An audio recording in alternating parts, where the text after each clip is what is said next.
Sedans are still big sellers in the luxury segment, but if you're eyeing a GLC over a C-Class, you're after more practicality. And if it's a GLC AMG on your radar, you're clearly chasing performance as well. And in case you're looking to schedule a test drive and you want to ferry your family, especially one with teenagers in it, then you'd want to know what the boot space is like. The boot space is really good. As you can see, there's also a 40-20-40 split for the seats. That's good too. But you see, you'd also want to know what the headroom is like, because the GLC AMG sold in India is only available at the moment as a coupe. The headroom? Pretty decent. That's of course if your teenagers haven't grown unnaturally like the cryptocurrency you wish you had invested in. But if you are single, or if you have tiny kids, or if you've made a ton of money, in that case, you will be more interested in the performance of the GLC AMG. Like the C43 AMG, there is a 4-cylinder engine under the hood, and it has the same tricks too. F1 derived technology, electric exhaust gas turbo, belt-driven starter generator, et al. Yes, 4-cylinder, so unlike your friends who may have the GLC 43, the older one, you'll not be able to flex your arm on the steering wheel and say, I've got a V6 under the hood. But you can smirk and say, I've got over 420 horses. That's more power than the older GLC 43. That's a lot more power than even the BMW X4 M40i. More than a C43 even. Yeah, that even. But more importantly, unlike the older V6, this is a one-man, one-engine philosophy, which in simple terms means that there is the autograph of the AMG engineer who lovingly assembled this engine in a Paltabak. The GLC 43 Coupe looks like it has been hitting the gym and not skipping leg day, because the lower half of the car really looks so much better than the outgoing car. The bulbousness is all gone, it looks a lot sharper. Those 21-inch wheels, they look flashy. That grille looks so good, especially with that vertical slat AMG arrangement. And then at the rear, you have the quad exhaust pipes, which again sound and look great.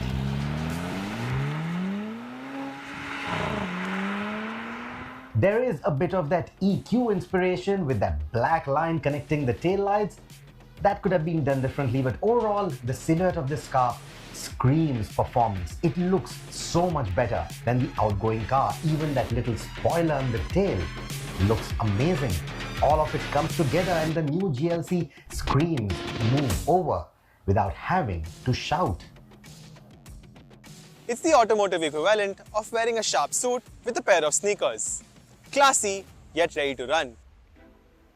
Funny, he's the one talking about sneakers. Anyway, I think enough of the design. Let's now talk about the way it drives. Let's get to the heart of the matter.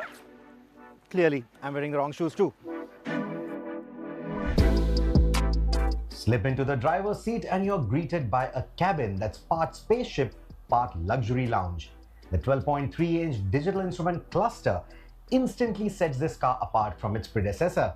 The MBUX infotainment system is as intuitive as your smartphone or tablet, assuming you don't still use a Nokia 3310, though I do like that phone. And the ambient lighting, it's like driving in a nightclub, minus the sticky floors and the dodgy bouncers. Oh, but this is one car that you want to flaunt at the nightclubs, especially in this matte black shade. Anyway, let's get down to driving it. Push the starter and this 4-cylinder engine comes to life with a roar.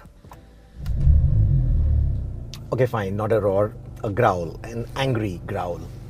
Like a Rottweiler with a sore paw. Yeah, that. But with over 420 PS, 500 Newton meters of torque, it can go from standstill to 100.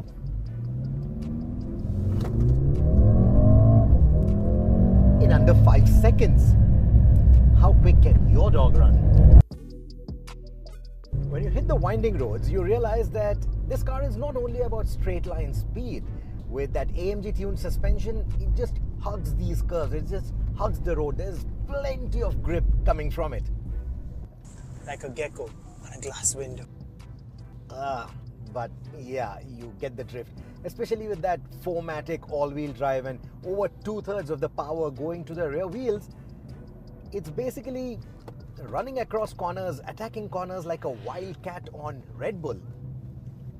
Well, I would have said Petronas, but that's not a drink. Formula One geeks, let this slide. Tech geeks, pay attention. This car is packed with gadgets. There's the adaptive cruise control that works smoothly even in our conditions. There's also the adaptive lighting that works really well and looks nice even to the oncoming traffic without dazzling them.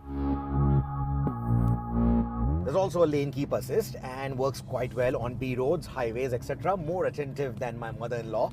And then there is the full color heads-up display, which makes you feel like a fighter jet pilot.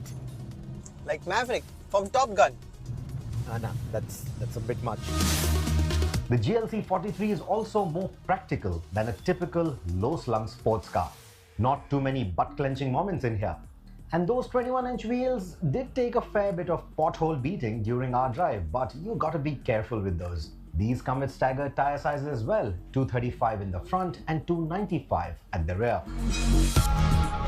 The 4MATIC we spoke of, that all-wheel drive system can do a little bit of off-roading too. In fact, there is also an off-road mode. So it will tackle a lot more than your potholes and speed humps outside your office.